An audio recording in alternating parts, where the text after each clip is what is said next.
सभी को जय मसीह की। पिछले दिनों में हम एलिया के जीवन का अध्ययन करते आए हैं और मैं विश्वास करता हूं कि आप घर में जाकर भी इन भागों को देखते हैं।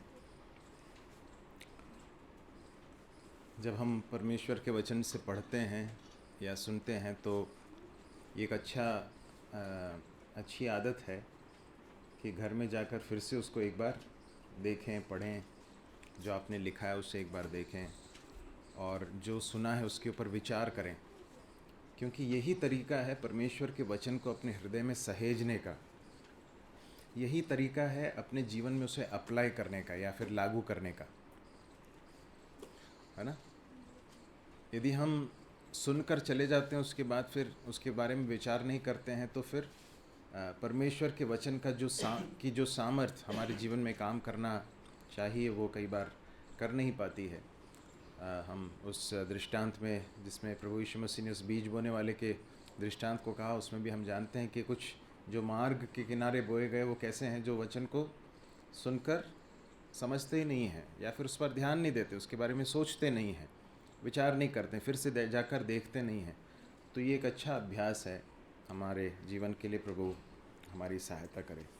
हम एलिया के विषय में देख रहे थे। एलिया एक बहुत ही साधारण व्यक्ति, परंतु परमेश्वर के लिए बहुत ही असाधारण रूप से बहुत ही सामर्थ्य के साथ उपयोग में आया। एलिया का जीवन इस बात का एक प्रमाण है या फिर इस बात को हमें सिखाता है कि परमेश्वर एक साधारण व्यक्ति को भी बड़े सामर्थ्य के साथ अपने हाथ में लेकर उपयोग कर सकता है। मुझे नहीं मालूम आप में से कितनों के हृदय में विचार आया, परंतु मैं जब इस व्यक्ति के जीवन का अध्ययन कर रहा था, मेरे हृदय में ये विचार आए। प्रभु से मैंने प्रार्थना की, प्रभु मुझे भी आपके लिए एक सामर्थ्य के साथ उपयोग में आने वाले एक दास के रूप में आप बनाइए। और मैं आपसे आग्रह करना चाहता हूँ कि आप भी प्रार्थना कीजिए। परमेश्वर के वचन में जो भक्त लोगों के जीवन जो रेखांकित किए गए हैं, उनके जीवन जो दिखाए गए हैं, वो इसलिए नहीं दिखाए गए कि हम इसे बस देखें और प्रोत्साहित हो जाएं और चले जाएं, परंतु इसलिए बताए गए हैं ताकि हमारा जीवन भी बदले। परमेश्वर आज भी लोगों को अपनी महिमा के लिए इस्तेमाल करने के लिए तत्पर हैं, इच्छुक हैं, परंतु बहुत ही आवश्यक है कि हम अपने आप को उसके हाथों में सौंपें। तो हम एलिया के विषय में जिस भाग से अध्ययन कर रहे हैं उसी भाग में वापस आ जाएं।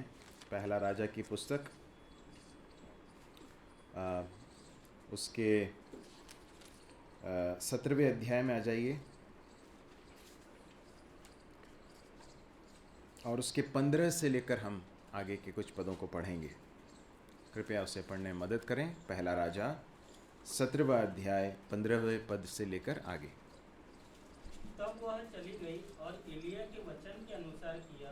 तब से वह और स्त्री और उसका घराना बहुत दिन तक खाते रहे। यहोवा की उस वचन के अनुसार जो उसने एलिया के द्वारा कहा था, न तो उस घड़े का मैदा चुका और न उस कुप्पी का तेल घटा। इन बातों के बाद उस स्त्री का बेटा जो घर की स्वामिनी की रोगी हुआ और उसका रोग यहाँ तक बढ़ा कि उसका सांस लेना बंद हो गया। तब वह एलिया से कहने लगी, हे परमेश्वर के जन, मेरा तुझसे क्या काम, और क्या तू इसलिए मेरे यहाँ आया है कि मेरे बेटे की मृत्यु का कारण हो और मेरे पाप का स्मरण दिलाए। उसने उससे कहा, अपना बेटा मुझे दे। तब वह उसे उसकी गोदी से लेकर उस अटारी पर ले गया जहाँ वह स्वयं रहता था और अपनी खाट पर लिटा दिया। तब उसने यहोवा को पुकार कर कहा, हे मेरे परमेश्वर यहोवा, क्या तू इस विधवा का बेटा मार डालकर जिसके यहाँ मैं टिका हूँ इस पर भी विपत्ति ले आया है? तब वह बालक 3 बार पसर गया और यहोवा को पुकार कर कहा, हे मेरे परमेश्वर यहोवा, हे मेरे परमेश्वर यहोवा, इस बालक का प्राण इसमें फिर डाल दे। एलिया की यह बात यहोवा ने सुन ली और बालक का प्राण उसमें फिर आ गया और वह जी उठा। तब एलिया को अटारी पर से नीचे घर में ले गया और एलिया ने यह कहकर उसकी माता के हाथ में सौंप दिया कि देख तेरा बेटा जीवित है। स्त्री ने एलिया से कहा, अब मुझे निश्चय हो गया है कि तू परमेश्वर का जन है और यहोवा का जो वचन तेरे मुंह से निकलता है वह सच होता है। परमेश्वर अपने वचन के पढ़े जाने पर, सुने जाने पर अपनी आशीष दे। हम प्रार्थना पूर्वक बैठें, प्रभु से हम प्रार्थना करें, प्रभु हमसे बातें कीजिए। प्रभु हम बहुत ही सीमित समझ रखने वाले लोग हैं प्रभु, और जब तक आपके आत्मा के द्वारा हमें प्रकाशन न मिले तब तक प्रभु आपका वचन हमारे लिए सिर्फ जानकारी मात्र रहेगा। परंतु आज हमारी प्रार्थना है कि ये वचन हमारे लिए जीवित होकर आप दें, ताकि प्रभु हम इसमें से खाएं पिएं और ये हमारे जीवन का एक भाग बन जाए। प्रभु ये इसे समझने के लिए हमारी आत्मिक आँखों को खोलें, ताकि जिन बातों को आप हमें दिखाना चाहते हैं हम उन्हें देख सकें। और प्रभु आपका वचन स्पष्टता और सामर्थ्य के साथ हमारे बीच में आए, प्रभु यीशु मसीह के नाम से मांगते हैं। यहाँ देखते हैं कि ये स्त्री जो है विधवा स्त्री है, प्रभु उसे एलिया को उसके पास पहुँचाते हैं। हमने इस बात को देखा था कि परमेश्वर अपने लोगों को चलाने के लिए विश्वास योग्य हैं, है ना। और हमने इस बात को देखा था कि परमेश्वर ने एलिया को जब कहा कि तू अहाब के पास जा, तो वो चला गया। जब परमेश्वर ने उससे कहा कि तू करीत नाले के पास जाकर कुछ वहाँ पर जाकर रहे, तो वो उसके लिए तैयार हो गया। उसके बाद परमेश्वर उससे कहता है कि अब नाला सूख गया, अब तू कहाँ जा, सारपत नगर में एक विधवा है उसके पास जा, तो वहाँ जाने के लिए भी तैयार हो गया। हम एलिया के जीवन हो या इन अध्यायों में से जो कुछ देख रहे हैं, उसमें एक बात जो बहुत क्लियर रूप से परमेश्वर के वचन के आधार पर हम सीख सकते हैं, वो ये है मेरे प्रिय भाई और बहनों, कि परमेश्वर का वचन हमसे विश्वास और आज्ञाकारिता की अपेक्षा करता है। बिना विश्वास के परमेश्वर को प्रसन्न करना अनहोना है, ऐसा इब्रानियों की पुस्तक 11वें अध्याय के 6वें पद में हम पढ़ते हैं। Without faith it is impossible to please God. परमेश्वर को प्रसन्न करना चाहते हैं क्या, तो बहुत ही आवश्यक है कि हम परमेश्वर के ऊपर पूर्ण रूप से विश्वास करें। इस एलिया के जीवन में हम देख सकते हैं कि परमेश्वर पर विश्वास है, भरोसा है, इसलिए प्रभु जहाँ कहीं भेज रहा है, जिस परिस्थिति में भेज रहा है, वो जाने के लिए तैयार है, जाता है और वहाँ पर परमेश्वर के हाथ को देख पाता है। और यहाँ पर हम इस स्त्री के बारे में देखते हैं, ये विधवा स्त्री है, इसके पास कुछ भी नहीं है, मुट्ठी भर जो है आटा है, मैदा है, और उसके बाद फिर थोड़ा सा तेल बचा हुआ है कुप्पी में, और उसके बाद फिर वो लकड़ी बीनने गई है कि इससे कुछ खाना बना ले, अकाल पड़ा हुआ है, कुछ भी नहीं संसाधन, आगे सिर्फ मृत्यु को देखते हुए वो अपने इस आज के इस दिन को काट रही है। परंतु वो जाती है और लकड़ी बीनने के लिए जब जा रही थी, तो उसने कभी ये नहीं सोचा था कि आज किसी एक ऐसे व्यक्ति से मुलाकात होगी जो उसके जीवन को पूरी रीति से बदल कर रख देगा। खैर जाती है, और जाने के बाद फिर हम देखते हैं कि एलिया के साथ मुलाकात होती है। एलिया उससे कुछ कहता है, क्या कहता है, पहले तो क्या मांगता है, मेरे लिए थोड़ा सा पानी लेके आ। और उसके बाद फिर जब जा ही रही थी तो बोलता है कि एक काम कर, मेरे लिए एक रोटी भी, एक टुकड़ा रोटी भी लेती है। वो कहती है मेरे पास तो कुछ है नहीं, जितना है वो हम खा के मरने जा रहे हैं। एलिया कहती सही है, लेकिन उसके बावजूद भी मैं जैसा कह रहा हूँ वैसा तो कर, क्योंकि परमेश्वर यहोवा का वचन है कि तेरे पास ये जो है वो नहीं घटेगा। और उसके बाद हमने आज के इस भाग को पढ़ा, तब वह चली गई, है ना। क्या लिखा है, तब वह चली गई, एलिया के वचन के अनुसार किया, तब से वह और स्त्री और उसका घराना बहुत दिन तक खाते रहे, ऐसा हम पढ़ते हैं। मनुष्य के तर्क के या मानुषिक समझ के विपरीत है ये, कि मेरे पास जो है, ध्यान से सुनिए इस बात को, मेरे पास जो है और वो मेरे लिए जो है वो मेरे लिए भी पर्याप्त नहीं है, तो उसके बाद मैं दूसरों के लिए कैसे दे सकता हूं। ये मनुष्य की बुद्धि के बाहर की बात है। परंतु यहां पर परमेश्वर का वचन इस विधवा के जीवन से यह सिखाता है कि जो परमेश्वर के बात को मानकर अपनी बुद्धि का उपयोग न करते हुए, अपनी समझ का सहारा न लेते हुए, जो परमेश्वर पर भरोसा करते हुए, अपने बारे में न सोचते हुए जब परमेश्वर को देते हैं, तो फिर उसका क्या प्रभाव और उसका क्या परिणाम होता है हम अंदाज़ा नहीं लगा सकते। मेरे प्रिय भाइयों और बहनों,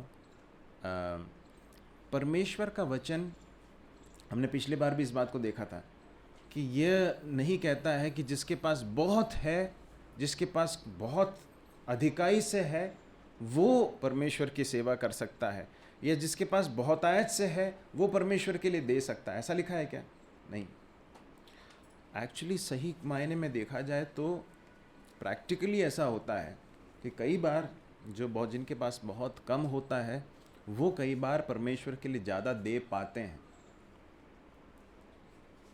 और यहाँ पर हम इस व्यक्ति के जीवन से देख पाते हैं कि किस तरह से अपने घटी में से उसने परमेश्वर के लिए दिया। हम पौलुस को मकीदुनिया के विश्वासियों के बारे में कुछ कहते हुए सुनते हैं। आपको याद है वो भाग जहाँ पर प्रेरित पौलुस कहता है कि मकीदुनिया के विश्वासी जो हैं बहुत ही अच्छे हैं, भले हैं। उन्होंने जब सुना कि यरूशलेम में अकाल पड़ा हुआ है और बहुत लोग वहाँ पे, विश्वासी लोग बहुत परेशान हैं, उनके पास भोजन नहीं है, चीज़ें नहीं हैं, तो उन्होंने क्या किया? अपने घोर कंगाली में से, मतलब ऐसा नहीं है कि उनके पास बहुत है, ऐसा भी नहीं है कि उनके पास हाँ ठीक है अभी के लिए है, परंतु उनके पास बहुत ही कम है। घोर कंगाली में से उन्होंने क्या किया? यरूशलेम के उन विश्वासियों की आवश्यकताओं की पूर्ति के लिए दिया करके हम पढ़ते हैं। और सिर्फ दिया ही नहीं, परंतु पौलुस से बहुत विनती की कि प्लीज़ हमें देने दीजिए, क्योंकि पौलुस ने बोला होगा कि शायद कि मेरे भाइयों बहनों आपके पास ही नहीं है, आप कैसे दोगे? तो उन्होंने निवेदन किया, बहुत गुजारिश की कि प्लीज़ हमें ये देने दीजिए। मेरे भाइयों और बहनों, परमेश्वर के वचन में हम ऐसा पढ़ते हैं कि जब हम परमेश्वर के कार्य के लिए प्रभु को देते हैं तो परमेश्वर जो है उसके प्रत्युत्तर में हमारी आवश्यकताओं को किस तरह से पूर्ति करते हैं। फिलिपियों की पत्री में 4 अध्याय में इस तरह से पढ़ते हैं कि फिलिप्पी के विश्वासियों ने पौलुस के आवश्यकता के लिए दिया, और उसके बाद पौलुस कहता है कि मेरा परमेश्वर तुम्हारे घटी को अपने महिमा के धन के अनुसार पूरा करेगा। मेरे प्रिय भाइयों बहनों, परमेश्वर के लिए जब कोई व्यक्ति अपने हाथ को खोलता है तो एक बात याद रखिए कि वो परमेश्वर किसी का ऋणी नहीं है, परमेश्वर किसी का कर्जदार नहीं है, और परमेश्वर के लिए देना कई बार हमारे लिए बहुत कष्टप्रद हो सकता है, तकलीफदेह हो सकता है। इसके बावजूद परमेश्वर का वचन ये सिखाता है कि हम सैक्रिफिशियली भी और आनंद के साथ, खुशी के साथ परमेश्वर के लिए दें। और जब हम ऐसा करेंगे तो परमेश्वर का वचन बताता है कि अपने धन, महिमा के धन के अनुसार परमेश्वर हमें देते हैं। ये मैं अपने जीवन से भी आपको बता सकता हूँ कि ऐसा ही होता है। हम सबको परमेश्वर ने जो कुछ दिया है, हमारे बढ़ती में हो या हमारी घटती में हो, सब में से हमें परमेश्वर के लिए देने के लिए परमेश्वर का वचन सिखाता है। तो हम यहाँ पर देखते हैं कि यहोवा के वचन के अनुसार क्या हुआ? न घड़े का मैदा समाप्त हुआ, न उस कुप्पी का तेल घटा। लेकिन इसके जस्ट ठीक पहले पद में क्या लिखा हुआ है? एलिया के वचन के अनुसार उसने किया करके लिखा है। जब परमेश्वर के वचन को मानने के लिए ये स्त्री तैयार हो गई तो परमेश्वर ने अपने प्रॉमिस को भी, अपनी प्रतिज्ञा को भी पूरा किया, अपने वचन को पूरा किया। एक भाग में परमेश्वर का वचन ऐसा पढ़ता है कि जब हम प्रभु के लिए देते हैं तो प्रभु जब देता है तो वो किस तरह से देता है? आपने देखा बोरे के अंदर कई बार जब हम चीज़ों को भरते हैं तो कैसे भरते हैं? उसके बाद फिर उसको हिलाते हैं, उसके बाद फिर दबाते हैं, है ना? ऐसा ही एक चित्र लिखा गया है, प्रेस डाउन टुगेदर, शेकन टुगेदर। तो यहाँ पर परमेश्वर के लिए उसने क्या दिया? क्या दिया? परमेश्वर के दास के लिए कितना दिया था उसने? एक रोटी दी और पानी दिया। लेकिन उसके प्रत्युत्तर में परमेश्वर ने क्या किया? उस घड़े का मैदा समाप्त नहीं हुआ, उस कुप्पी का तेल जब तक परमेश्वर ने उस समय को ठहरा था तब तक उसकी आवश्यकता को अनेक दिन तक पूरा किया, और उसका पूरा घराना जो है बहुत दिन तक खाते रहे करके हम परमेश्वर के वचन में पढ़ते हैं। हमारे परमेश्वर के खासियत, उसके विश्वास योग्यता की खासियत हम यहाँ देखते हैं। ठीक है, आगे बढ़ते हैं। क्या होता है, अब चीज़ें ऐसी चल रही हैं कि अकाल पड़ा है, लेकिन इसके बावजूद इस स्त्री के घर में जो है पर्याप्त भोजन है। बहुत ही अद्भुत बात है ना। हमने देखा था पिछली बार भी कि हर भोजन, हर मील जो है वो क्या था, एक हर बार का खाना जो है एक आश्चर्यक्रम से कम नहीं है, क्योंकि बाकी हर जगह, हर घरों में जो है अकाल पड़ा हुआ। आप जानते हैं लोगों के पास खाने के लिए भोजन नहीं है, परंतु इस विधवा स्त्री के घर में जो है क्या है, भरपेट भोजन है, न सिर्फ उसके लिए परंतु एलिया के लिए और उसके सारे घराने के लिए। तो चीज़ें अच्छी चल रही हैं। लेकिन उसके बाद क्या होता, 17वें पद में क्या लिखा है, इन बातों के बाद उस स्त्री का बेटा जो घर का स्वामिनी थी रोगी हुआ, और उसका रोग यहाँ तक बढ़ा कि उसका सांस लेना बंद हो गया। जब हमारे जीवन में सब कुछ सामान्य तरीके से चल रहा होता है ना, जब अच्छा चल रहा होता है, तो जो है वो बहुत एक अच्छा एक समय होता है। लेकिन हमेशा हमारे जीवन में सारी चीज़ें सामान्य नहीं होती हैं, सब कुछ अच्छा नहीं होता है। हम सबके जीवन में हमने इस बात को अनुभव किया है और आने वाले दिनों में अनुभव करेंगे भी कि स्थितियां पलट जाती हैं, कई बार स्थितियां बदलती हैं। और यहाँ पर स्थिति बदल गई। क्या हो गया, सब कुछ अच्छा चल रहा था, परमेश्वर का धन्यवाद हो, भरपेट खाने के लिए भोजन है, मैंने प्रभु के लिए दिया, प्रभु ने मेरी आवश्यकताओं को पूरा किया। लेकिन अभी क्या हो गया, अचानक स्त्री का बेटा मर गया, बीमार पड़ गया, और इतना उसका रोग बढ़ गया कि वो उसका सांस लेना बंद हो गया, मर गया। और उसके बाद हम पढ़ते हैं 18वें पद में, तब वह एलिया से कहने लगी, हे परमेश्वर के जन, मेरा तुझसे क्या काम? क्या तू इसलिए मेरे यहाँ आया है कि मेरे बेटे की मृत्यु का कारण हो और मेरे पाप का स्मरण दिलाए? हमारे जीवन की परिस्थितियों में हमेशा जो उतार चढ़ाव आते हैं, उसमें परमेश्वर के हाथ को देख पाना बहुत ही आवश्यक है। इस बात को हमें समझने की ज़रूरत है। जब हमारे जीवन में स्थितियां अच्छी चल रही हों, प्रतिकूल नहीं हो, अनुकूल हों, और जब स्थिति प्रतिकूल हो जाए, जब हमारी चीज़ें हमारे विरोध में हो जाएं, तब भी परमेश्वर इन सारी चीज़ों के नियंत्रण में है, इस बात को देख पाना बहुत ज़रूरी है। एक भाग निकाल लीजिए, यशायाह की पुस्तक 55वां अध्याय, उसके 8 और 9। यशायाह 55 का 8 और 9। Isaiah chapter 55 verse 8 and 9। क्योंकि यहोवा कहता है, मेरे विचार तुम्हारे विचार एक समान नहीं है। मेरे विचार और तुम्हारे विचार एक समान नहीं है। हमारे विचार कैसे होते हैं?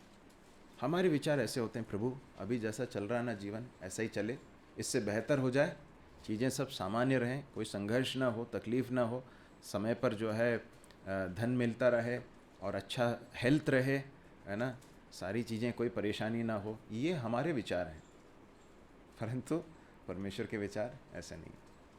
और इसलिए मैं आपको बताना चाहता हूँ कि यदि आपके जीवन में जब प्रतिकूल परिस्थितियाँ आती हैं, तो इस बात को याद रखिए कि परमेश्वर काम कर रहा है। God is at work. परमेश्वर का काम हो रहा है। हमें ऐसा लग सकता है कि चीज़ें सब गड़बड़ हो गई, जिस तरह से होना चाहिए सब ऐसा नहीं हो रहा है। हमारे विचार और परमेश्वर के विचार में ज़मीन आसमान का अंतर है। तो क्या कहता, आगे पढ़े उसे, न तुम्हारा गीत और मेरा गीत एक सा है, क्योंकि मेरा और तुम्हारा गति है ना, गीत नहीं। गति, हाँ, न तुम्हारी गति और न मेरी गति एक समान है। फिर और क्योंकि मेरी और तुम्हारी गति में और मेरे और तुम्हारे सोच विचार में आकाश और पृथ्वी का अंतर है। आकाश और पृथ्वी का अंतर है। एक व्यक्ति, एक विश्वासी, ध्यान से सुनिए इस बात को, हमारे जीवन में परमेश्वर की इच्छा ये है कि हम जो प्रभु यीशु मसीह पर विश्वास करते हैं, विश्वासी हैं, हम परमेश्वर के गतियों को, परमेश्वर के रास्तों को समझ सकें, है ना। उसमें अंतर ज़रूर है, हम जैसे सोचते हैं वैसा परमेश्वर नहीं सोचता, परंतु जब हमारे जीवन में परमेश्वर अपनी बुद्धि के अनुसार अपनी भलाई में कुछ परिस्थितियों को होने देते हैं जो हमारे लिए अनुकूल नहीं है, अच्छी नहीं दिखती हैं, उस समय पर भी इस बात को याद रखना, प्रभु मुझे समझ में नहीं आ रहा है कि क्या हो रहा है, परंतु मुझे इस बात का पूरा निश्चय है कि आप जानते हैं कि क्या हो रहा है। मुझे नहीं समझ में आ रहा है, मेरी समझ के बाहर है, परंतु सब कुछ आप जानते हैं, इसलिए मैं आपके ऊपर भरोसा कर रहा हूँ या कर रही हूँ। ऐसा कह पाना, इस तरह के परमेश्वर के साथ के एक संबंध में आ पाना, ये है परमेश्वर का उद्देश्य हमारे जीवन के विषय में। तो यहाँ पर क्या देखते हैं, स्थिति बदल गई और स्थिति बहुत बुरी हो गई, बहुत ही प्रतिकूल परिस्थिति आ गई। एक ही बेटा है विधवा का, और आगे जाकर इस विधवा के जीवन के सहारे के रूप में एक ही व्यक्ति है जो उसे मानसिक रूप से दिखाई देता है, और ये बेटा जो है वो रोगी होकर मर गया।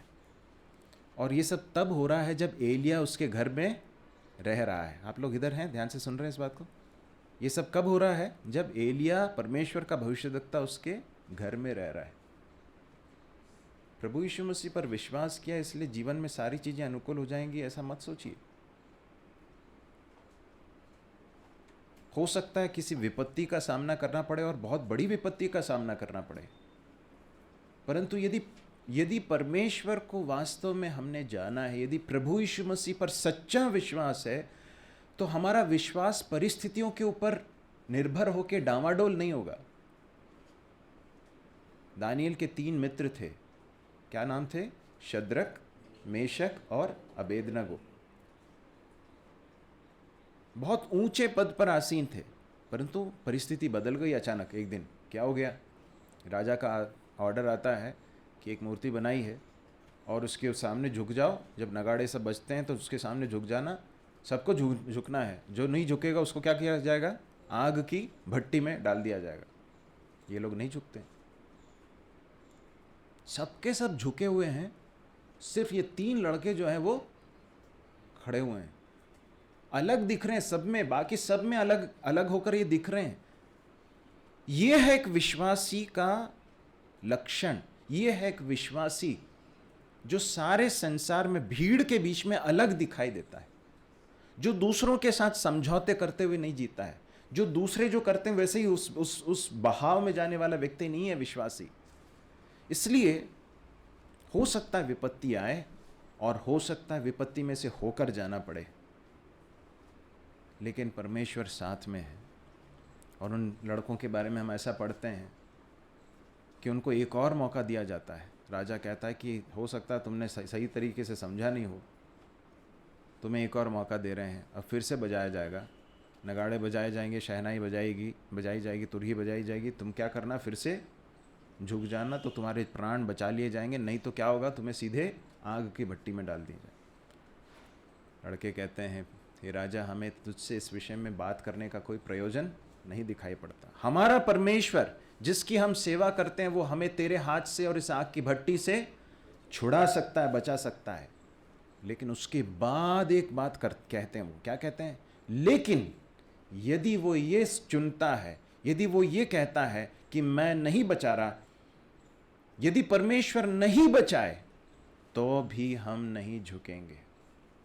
क्यों नहीं झुकेंगे? क्योंकि हम जानते हैं कि हमारा जीवन जो है वो इन 70-80 वर्षों के इस जीवन तक सीमित नहीं है। हम परमेश्वर के पास जाएंगे। हमारा परमेश्वर यदि हमें मरने की अनुमति देता है तो उसमें भी उसकी भलाई है, उसकी एक योजना है। यह है कमिटमेंट, यह है समर्पण। और इस तरह के समर्पण में आने के लिए परमेश्वर हमसे अपेक्षा करते हैं। तो यहाँ पर हम देखते हैं कि ये स्त्री जो है, इसके जीवन में ये बड़ी समस्या आ जाती है, लेकिन उसका प्रत्युत्तर क्या है? 18वें पद में पढ़ते हैं, एलिया से कहने लगी, हे परमेश्वर के जन, मेरा तुझसे क्या काम? क्या तू इसलिए मेरे यहाँ आया है कि मेरे बेटे की मृत्यु का कारण हो? मुझे बताइए कि एलिया क्या इसके बेटे की मृत्यु का कारण है? क्या है? क्या एलिया के कारण ये लड़का मरा? क्या लगता है आपको? एलिया के कारण थोड़ा ना मरा। और फिर क्या कहती है? और मेरे पाप का स्मरण दिलाए। जब स्थितियां अच्छी नहीं होती हैं, परिस्थितियां खराब हो जाती हैं, तब जब विश्वासी लोग जब कुड़कुड़ाने लगते हैं, क्रोधित होने लगते हैं, दूसरों पर इरिटेट होने लगते हैं, दूसरों को दोष देने लगते हैं, परमेश्वर को दोष देने लगते हैं, तो ये एक परिपक्वता की और एक अच्छे विश्वासी का लक्षण नहीं है। इसने परमेश्वर को किस तरह से जाना था, ये इसके प्रत्युत्तर से समझ में आता है। वो परमेश्वर को दोष दे रही है, वो एलिया को दोष दे रही है, लेकिन वो ये नहीं समझ रही है कि इन सारी परिस्थितियों के ऊपर परमेश्वर का नियंत्रण है। मैं जब एक समय पर भूख से मैं और मेरा बेटा मरने वाले थे, उस समय पर परमेश्वर ने अपने भक्त भविष्यद्वक्ता को मेरे पास भेजा, और इतने समय तक, अनेक समय तक परमेश्वर ने मुझे और मेरे बेटे को, मेरे परिवार को, मेरे घराने को पाला अद्भुत रीति से। परंतु अब वो क्या कर रही है? परमेश्वर की भलाई को इतने करीब से देखने के बावजूद परमेश्वर के विरोध में कह रही है, और एलिया के विरोध में भी कह रही है। कई बार हम ऐसा करते हैं ना। प्रभु हमारी सहायता करे कि हमारे प्रत्युत्तर में परमेश्वर के ऊपर विश्वास दिखाई दे। आगे देखते हैं कि वो कहती है कि मेरे बेटे की मृत्यु का कारण और मेरे पाप का स्मरण दिलाए। हम नहीं जानते कि ये क्या बोल रही है, परंतु इतना समझ में आता, क्योंकि उसके मुंह से निकले हुए शब्द हैं, तो ऐसा समझ में आता है कि इसके जीवन में कोई तो पाप था, रहा था, जिसे इतने सालों तक उसने छिपा कर, ढांक कर रखा था, जिसको अपने मन में भी, अपने विवेक में भी उसने दबा कर, कुचल कर रखा था, परंतु आज स्मरण आ गया। यदि हमने अपने जीवन में किसी पाप को अगर एड्रेस नहीं किया है, संबोधित नहीं किया है, यदि हमने उसे परमेश्वर के सामने माना नहीं है, परमेश्वर के सामने अंगीकार नहीं किया है, उससे परमेश्वर के सामने लाकर हमने छोड़ा नहीं है, मेरे प्रिय भाइयों और बहनों, कभी ना कभी परमेश्वर किसी न किसी परिस्थिति के द्वारा आपको उसका स्मरण दिलाएंगे, और वो हो सकता बहुत तकलीफ दे हो, बहुत दर्दनाक हो। ऐसा न हो, इसलिए बहुत ही ज़रूरी है कि हम परमेश्वर के साथ बहुत शॉर्ट अकाउंट्स रखें। जब परमेश्वर का आत्मा हमें किसी पाप के बारे में बोध कराए, तुरंत उसे मान लें, उसे छोड़ दें।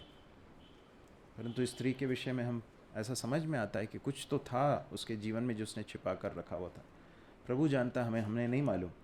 आगे हम पढ़ते हैं, उसने उससे कहा, अपना बेटा मुझे दे। तब वो उसे उसकी गोद से लेकर उस अटारी पर ले गया जहाँ वह स्वयं रहता था, और अपनी खाट पर लेटा दिया। अब देखिए एलिया के प्रत्युत्तर को जरा देखिए। आज हम थोड़ा सा समय ज़्यादा लेंगे क्योंकि थोड़ा समय कम था। बहुत ज़्यादा समय नहीं लेंगे, जल्दी फिनिश करेंगे, बट थोड़ी इन बातों को देखकर हम समाप्त करेंगे। एलिया इस स्त्री के घर में आया, परमेश्वर ने उसे भेजा, है ना, और बहुत ही आश्चर्य कर्म के द्वारा परमेश्वर ने उसके परिवार को भरण पोषण करने के लिए परमेश्वर ने एलिया का उपयोग किया। अब जब ये स्त्री जो है एलिया के ऊपर दोष लगा रही है, कहती है कि तू मेरे बेटे के मरने का कारण बनने के लिए आया है क्या? हाँ, मेरे पाप का स्मरण दिलाने के लिए आया है। तो एक मानसिक रूप से उसका प्रत्युत्तर क्या हो सकता था कि उसे भी क्रोध आए और कहे कि तू क्या अपने आप को क्या समझती है? तू भूखे मर रही थी, परमेश्वर ने मुझे तेरे पास भेजा और इतने समय तक तुझे पाला पोसा। मैं यहाँ पर आया इसलिए आज तू जिंदा है और तेरा बेटा जिंदा है, और यदि तूने पाप किया और उसका परमेश्वर तुझे दंड दे रहा है तो तू उसका दोष मुझ पर लगा रही है। कहता है क्या कुछ ऐसा? देखिए, हमारे प्रत्युत्तर जो है ना, ध्यान से सुनिए, हमारे जो रिस्पॉन्सेस हैं, जब लोग हमारे बारे में गलत कहें या हमारे ऊपर दोषारोपण लगाएं, जब गलत बातें कहें या हमें एक्यूज़ करें, उस समय पर हम जिस तरह से रिस्पॉन्ड करते हैं, प्रत्युत्तर देते हैं, उससे समझ में आता है कि हमारी आत्मिकता कितनी है या हम कितने आत्मिक हैं। आत्मिकता जानकारी रखने से या ज्ञान रखने से नहीं होता है, परंतु हमारे प्रत्युत्तर में हमारे रिस्पॉन्सेस में दिखाई देता है। किसी ने थोड़ा सा उकसा दिया, तुरंत क्रोध में आकर कुछ भी बोल दिया, कुछ भी कह दिया, किसी भी तरह से जो है रिस्पॉन्ड कर दिया, हाँ, अपना आपा खो दिया या इरिटेट हो गए। ये बताता है कि हम वास्तव में हमारे अंदर क्या है। जो अंदर है वही बाहर निकल कर आएगा। यदि अंदर परमेश्वर के प्रति धन्यवाद है, भरोसा है, विश्वास है, लोगों के प्रति प्रेम है, तो वही निकलेगा। और यदि लोगों के प्रति कड़वाहट है, अनफॉरगिवनेस है, लोगों को क्षमा नहीं किया है और अपने परिस्थितियों के विषय में कुड़कुड़ाहट है, तो वही सब बाहर निकल कर आएगा। एलिया कितने शांति के साथ इस परिस्थिति का सामना कर रहा है। हालांकि आगे जाकर वो परमेश्वर से बात करता है, अकेले में जाकर अपने फ्रस्ट्रेशन को परमेश्वर के सामने उंडेलता है। वो कहता है, प्रभु हे परमेश्वर यहोवा, क्या तू इस विधवा का बेटा मार डालकर जिसके मैं टिका हूँ इस पर भी विपत्ति लिया। अब देखिए, उसमें ऐसा हमें प्रतीत हो सकता है कि क्या परमेश्वर पर दोष लगा रहा, नहीं। उसने इस बात को समझा था कि इसमें परमेश्वर का हाथ है, परंतु क्यों है वो उसे नहीं समझ में आ रहा अभी भी। परंतु उसे इतना समझ में आ रहा है कि परमेश्वर इन सारी चीज़ों के पीछे, पर्दे के पीछे परमेश्वर का हाथ काम कर रहा है। पर उस एलिया के प्रत्युत्तर से हमें एक बात समझ में आती है कि वो उसे भले चीज़ें समझ में नहीं आ रही हैं, लेकिन उसके बावजूद परमेश्वर पर उसका भरोसा कम नहीं हुआ है। आहाब के हाथ से छुड़ाने के लिए उसने परमेश्वर पर विश्वास किया था। जब वो करीत नाले के पास में था तो उसके पास परमेश्वर भोजन और पानी पहुंचाएगा, इस बात का के लिए परमेश्वर पर उसने विश्वास किया। सारपत के इस विधवा के पास जब गया तब भी उसने विश्वास किया कि इस गरीब विधवा के पास परमेश्वर मुझे पाल सकता है। सारे समयों में अब एक के बाद आश्चर्यकर्म पर आश्चर्यकर्म हुए जा रहे हैं। अब लेकिन एक बहुत ही बड़ी चुनौती सामने है। क्या हो गया है? लड़का बीमार ही नहीं है, परंतु क्या हो गया? मर गया। लड़का मर गया। मरा हुआ व्यक्ति वापस आ सकता है, लेकिन क्या होता है? अपने इस बड़ी चुनौती को भी वो किसके पास लेकर जा रहा है? परमेश्वर के पास। प्रार्थना में परमेश्वर के पास लेकर वो वहाँ देखते हैं, तब वह उससे कहता अपना बेटा मुझे दे, और उसके बाद वो उसे गोद से लेकर वहाँ उस अटारी पर जहाँ पर वो रहा करता था, ऊपर ही जो कमरा है, वहाँ जाकर अपने खाट पर लिटा देता है। परमेश्वर के पास इस चुनौती को वो लेकर जाते हुए हम उसे देख सकते हैं।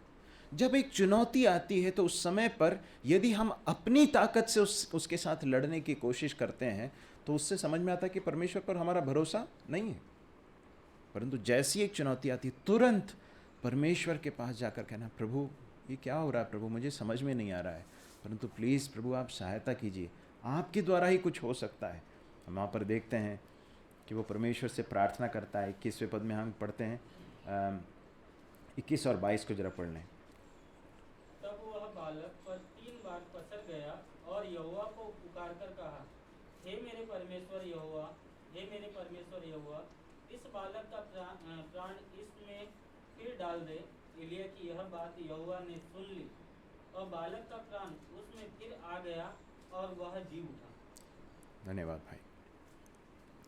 एलिया के जीवन में हम विश्वास देख सकते हैं ना? क्या देख सकते हैं? विश्वास देख सकते हैं, फेथ।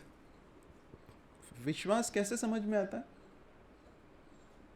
इब्रानियों की पुस्तक में 11वें अध्याय में हम पढ़ते हैं विश्वास का डेफिनेशन। क्या है विश्वास? बोलेंगे कि आशा की हुई वस्तुओं का निश्चय और अनदेखी वस्तुओं का प्रमाण।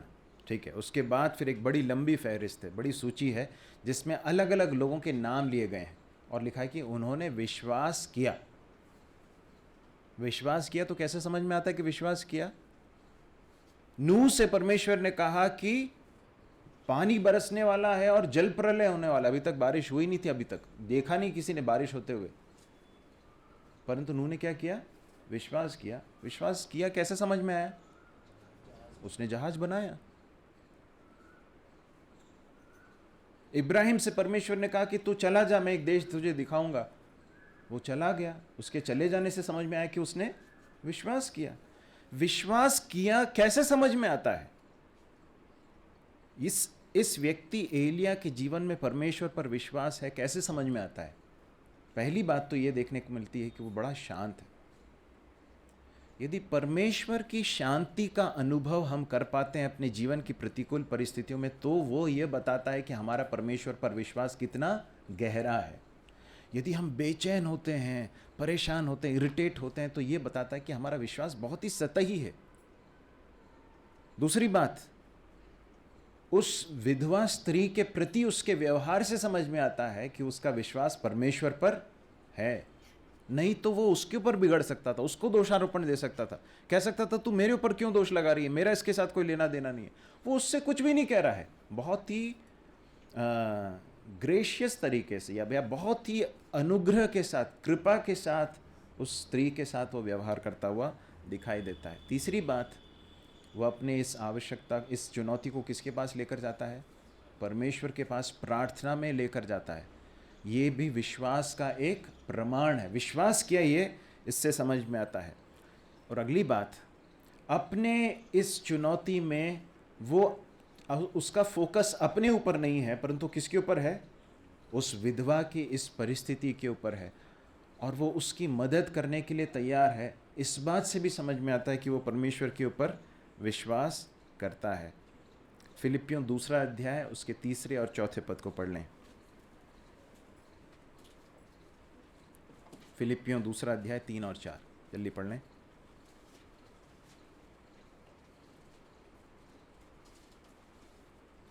जिसे मिल जाए कृपया जल्दी पढ़ें।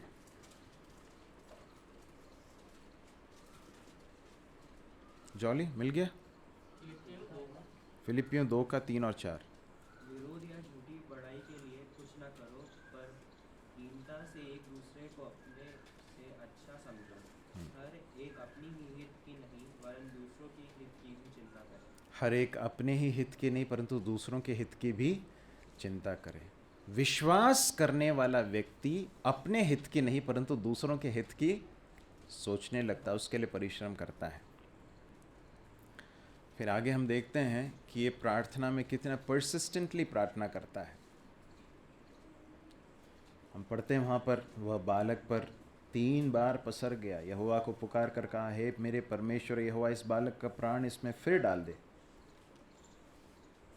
प्रार्थना में परमेश्वर के पास डटे रहने वाले एक विश्वासी को हम यहाँ पर देख सकते हैं, एलिया को देख सकते हैं।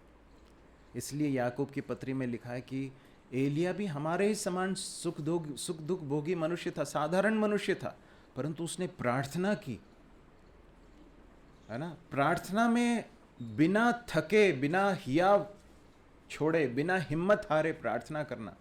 हो सकता है आपके जीवन में कोई ऐसी चीज़ हो जिसके लिए आप कुछ समय से प्रार्थना करते आए हैं और आपको उस प्रार्थना का उत्तर नहीं दिखाई दे रहा है। हिम्मत मत हारिए, प्रार्थना कीजिए, प्रार्थना करते रहिए, परमेश्वर ज़रूर उसका उत्तर एक समय पर देंगे। हम पढ़ते हैं आगे जाकर परमेश्वर के सामर्थ को, वहाँ पर हम देख पाते हैं। परमेश्वर उस बच्चे के प्राण को फिर से उसमें डाल देते हैं और वो जी उठता है। 23वें पद में, तब एलिया बालक को अटारी पर से नीचे घर में ले आया। एलिया ने यह कहकर उसकी माता के हाथ में सौंप दिया, देख तेरा बेटा जीवित है। कोई दोषारोपण नहीं, कोई जजमेंट नहीं, बहुत ही प्रेम और अनुग्रह के साथ, कृपा के साथ व्यवहार करते हुए हम देख सकते हैं। 24वें पद में पढ़ते हैं, स्त्री ने एलिया से कहा, अब मुझे निश्चय हो गया कि तू परमेश्वर का जन है और यहोवा का जो वचन तेरे मुंह से निकलता है वो सच होता है। एक नई चुनौती जब हमारे जीवन में आती है तो कई बार हम परेशान हो सकते हैं, परमेश्वर से पूछ सकते हैं, प्रभु क्यों आप ऐसा होने दे रहे हैं, क्यों ऐसा? एक से तो अभी बाहर निकला, अब अगली सामने खड़ी हो गई। परंतु हमेशा इस बात को याद रखिए कि चुनौतियां हमारे जीवन के भक्ति में गढ़ने के लिए परमेश्वर के हाथ में सबसे अच्छे टूल्स हैं, अच्छे औजार हैं। हमारा वो कुम्हार है जो हमें अपने रूप में देखना चाहता है, हमें गढ़ रहा है ना।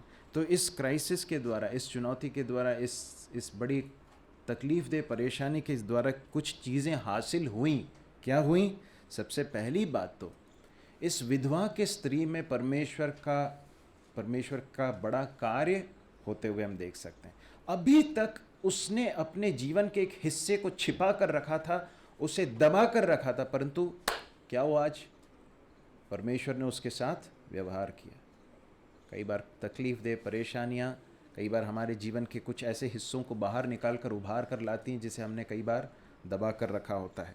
दूसरी बात, परमेश्वर की महिमा इस स्त्री के जीवन के सामने प्रकट हुई। उसे समझ में आए कि परमेश्वर कौन है, परमेश्वर की सामर्थ कितनी बात है, कितनी बड़ी बात है, और उसने परमेश्वर के वचन की सामर्थ को भी समझ लिया। इसके अलावा परमेश्वर ने अपने दास एलिया के जीवन में भी इसके द्वारा काम किया। एलिया को भी समझ में आया, उसका भी विश्वास बढ़ा। प्रार्थना की सामर्थ को समझने के लिए परमेश्वर ने उसकी सहायता की। इसलिए हमारे जीवन की हर परिस्थिति के लिए धन्यवाद करें।